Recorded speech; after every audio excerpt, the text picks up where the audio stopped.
Ancient burials are one of the most important aspects of archaeology, which helps us understand the world that came before us. How the dead were treated, the funerary rites and rituals which took place, and, most importantly, what objects the dead were buried with. These all provide a key insight into the lives of our ancestors, and what their world was like. Today we will be travelling through over 4,000 years of burial methods, uncovering the trends in how the dead were processed and prepared for the afterlife, and how various religious beliefs shaped the way the deceased were honoured. Join me as we discover various historic sites around Britain that celebrate death and the macabre, as we attempt to understand ancient burials.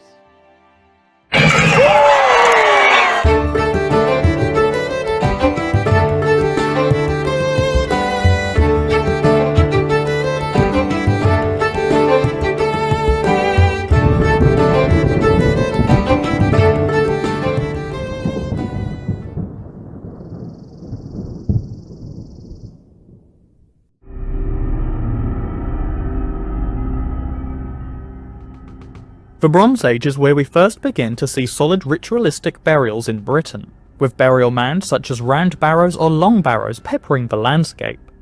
Barrows, or tumuli, are among the oldest method of celebrated burials in human history. Either circular, oval, or triangular in construction, these large earth mounds are burial tombs hosting either a single or multiple chambers inside.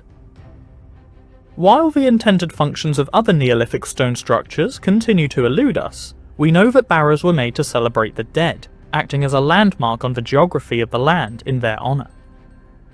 Round barrows were the most common, where a circular mound of earth was built up over a single burial, sometimes with a ditch enclosing the structure. Personal possessions are sometimes found inside the ring ditches encircling the barrow, as well as a mix of animal bones. The animal bones may have either been from ritualistic sacrifices or the leftovers from a funerary feast in honour of the dead individual. Long barrows are rarer, but are often far more substantial. Long barrows often contain multiple chambers all connected by a central passage, with a large heavy stone forming a makeshift door at the entrance. Sometimes 10 or more people can be buried inside a long barrow, often showing generations of the deceased, confirming that barrows were used intergenerationally and were seen as sacred local places for hundreds of years or more. In long barrows, the bones of the deceased are often placed in a small pile, which suggests the bodies were laid outdoors and allowed to decay and be picked clean by birds, before the bones would then be collected, cleaned, and placed in a hole in the barrow chamber, wrapped up in a small package.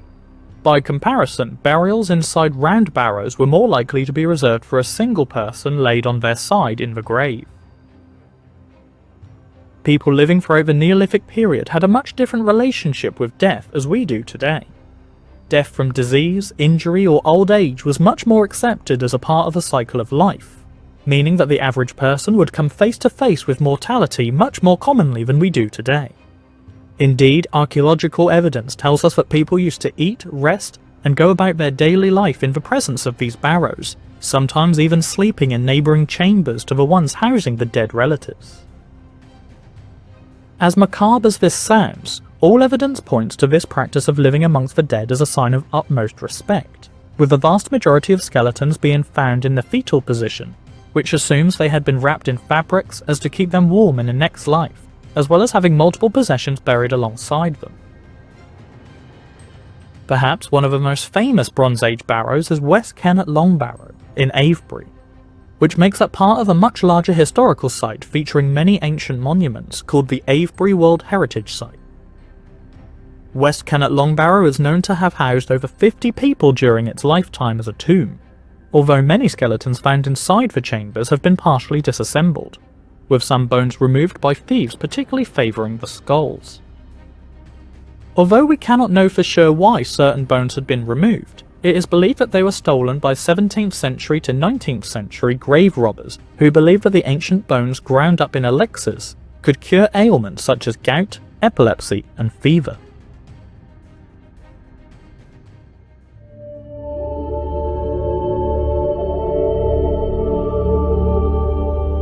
Bronze Age barrows were often built at high points on hills and shallow valleys, overlooking the landscape and becoming a recognizable landmark to the indigenous population.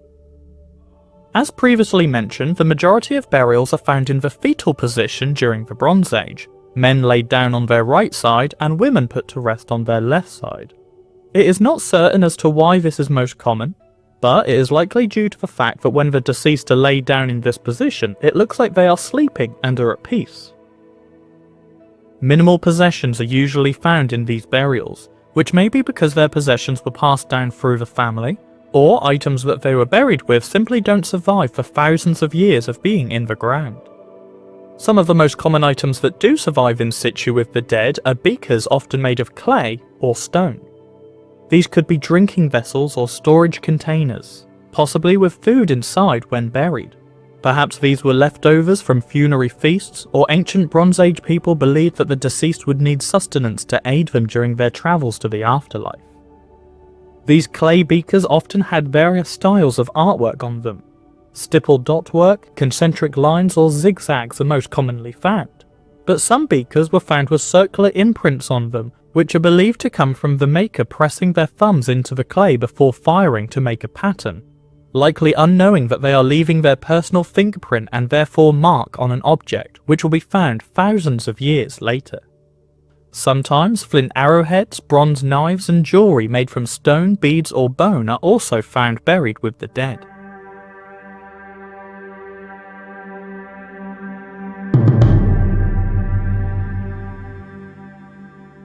During the Middle to the Late Bronze Age, the practice of cremation becomes more popular. Why do we see this change in burial ritual? Well, at the moment we simply do not know. The dead were placed on a funeral pyre and cremated.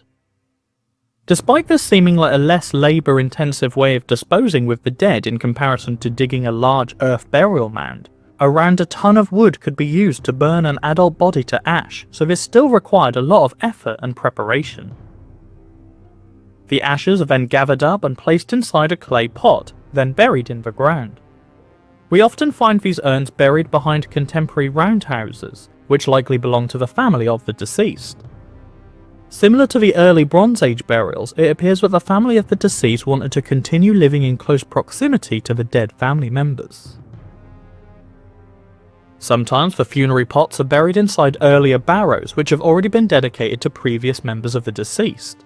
It is impossible to know whether these later ash urns belong to the same family as the earlier burial mounds, but it is likely that the people buried in the same place centuries apart were not connected. The urns are also often found inside the ditches of barrows, likely because the ditch had already been dug so the soil was loose and easy to make a hole into, instead of cutting through solid rock or chalk, making the burial process easier. Cremation means that no personal belongings can be attributed to the deceased directly.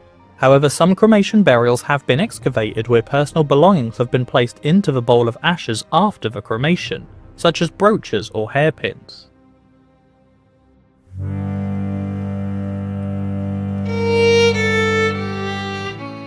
Moving forward now into the Iron Age, where most burials have shown the deceased to be facing east. In the same time period, most houses excavated also have their entrance facing east, which is where the sun rises. This is understood to be because the sun would shine into the house in the morning, providing natural light and allow people to work inside their houses, doing domestic tasks such as cooking, weaving and making tools. Evidently, the idea of facing east was of great symbolic importance to Iron Age people, so they honoured this in the form of a ritualistic burial. The Iron Age provides some great insights into burial practices during this time, as their graves were typically adorned in as much finery as they could fit inside the grave. Individuals were often buried in full dress, with females wearing their jewellery as well as multiple shrouds of clothing complete with buckles, brooches and pins. Men were often buried with spears, axes, daggers and knives, typically the weapons that personally belonged to them during their lifetime. Decorated pots and clay drinking beakers were often found in situ, as well as iron swords usually placed behind the deceased back, reserved of course for more high status burials to those who could afford such expensive items. Various animal bones can also be found, and it is understood that freshly cut joints of meat were buried with the person, possibly as an offering to the gods, food to take during the journey into the afterlife, or simply the deceased person's share of the food that the family would eat during the feast dedicated to the deceased during the funerary rites.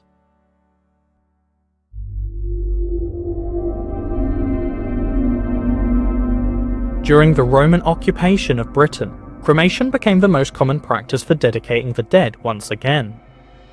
Due to this, skeletons and, by extension, personal belongings are very rarely found, which makes it difficult to understand the burial process for Romans. As a result of Roman rule over Britain, there was much more uniformed order throughout the land. Various services suddenly became available, one of which was funeral care. The world of funerary procedures became a business, and Roman families could pay for these services with purpose-built spaces for cremation to take place. These services may have been formerly available in previous civilizations in Britain, however we simply do not have evidence of this until the occupation of the Romans. It is also during this time that we see the formal job role of undertakers begin to rise in popularity. Undertakers during the Roman period would be responsible for digging the graves, building funeral pyres, moving the dead, as well as dressing and preparing the dead for funerary processes. Although it does appear that ancient Roman undertakers were also trained in executions and torture of misbehaving slaves, as well as preparing funerary rites. Funerals in Roman Britain could become splendorous and costly affairs depending on the status of the family, with custom-built mausoleums built near the family home as a dedicated space to respect the dead. Even slaves could be buried or cremated and their remains buried in the mausoleums of the families that they served. It is during the Roman period that we get the first gravestones, often with words dedicated to the dead inscribed in the stone, which helps us in the modern day to identify who was buried or cremated here.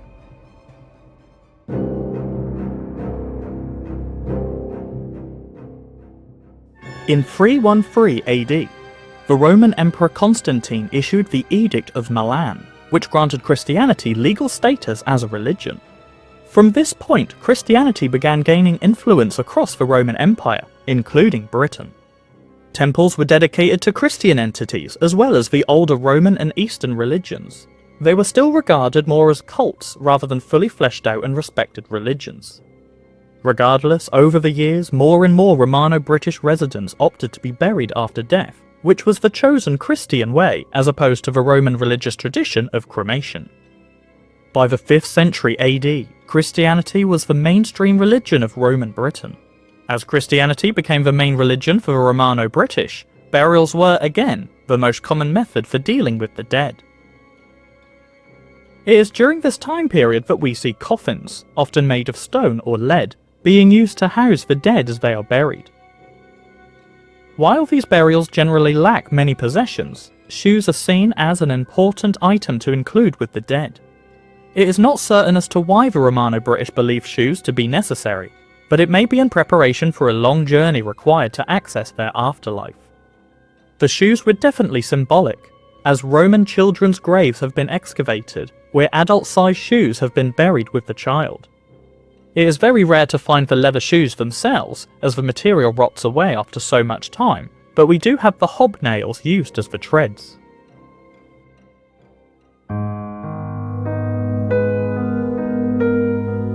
The Saxon raids from mainland Europe in the mid-5th century proved to be a lengthy setback for Christianity, as temples and other religious sites were a keen target for raiders, often containing treasure and riches.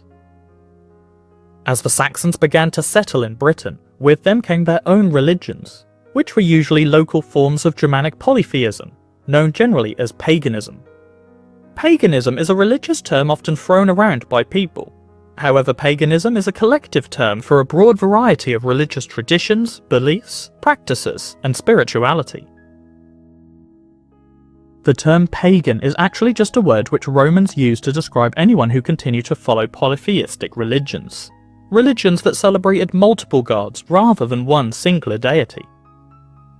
The same confusion arises from the term barbarian. We often hear that word and think of strong, wild men wearing furs and holding big axes. However, the term barbarian is, again, another Roman word to describe anyone who is an enemy of Rome. So, by the 600s, Saxons were the new occupiers of England, and paganism was, again, the mainstream religion in the country. Burial methods changed in Britain once again. The dead were still buried as they were before, but earth barrows were once again being used. We cannot know for certain, but we believe that barrows were reserved for higher status people during the Saxon period, as simple dugout graves were still the most popular method of burial for the common person. We cannot be sure of this, however, as the vast majority of ancient barrow sites have been ploughed over and levelled from hundreds if not thousands of years of agriculture. So it is overwhelmingly likely that the British landscape would have had many barrows dotted around the countryside by 700 AD.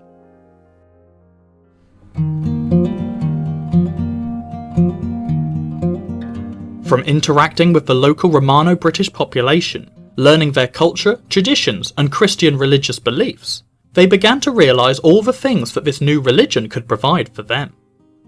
Trade, education, writing, and influence. The Saxons soon learned that Christianity had brought all these new traits into the Romano-British society, and the Saxons wanted to be a part of it. So, beginning in Kent and then Northumbria, Christianity once again swooped throughout the Anglo-Saxon lands and became the mainstream religion of Britain for a second time.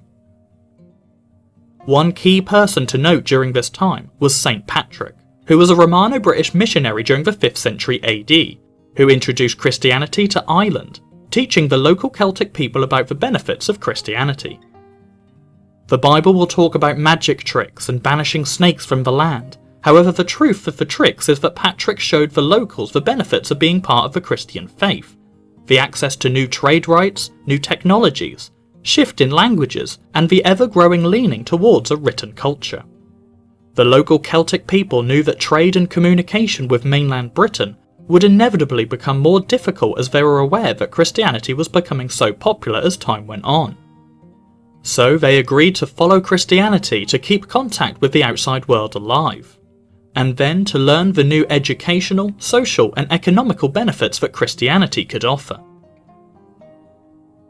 As a result of this swing back to Christianity, we see the first formal graveyards appear in close context to chapels, where local populations agreed to bury their dead on this consecrated ground rather than burying them in their own private land or in their households.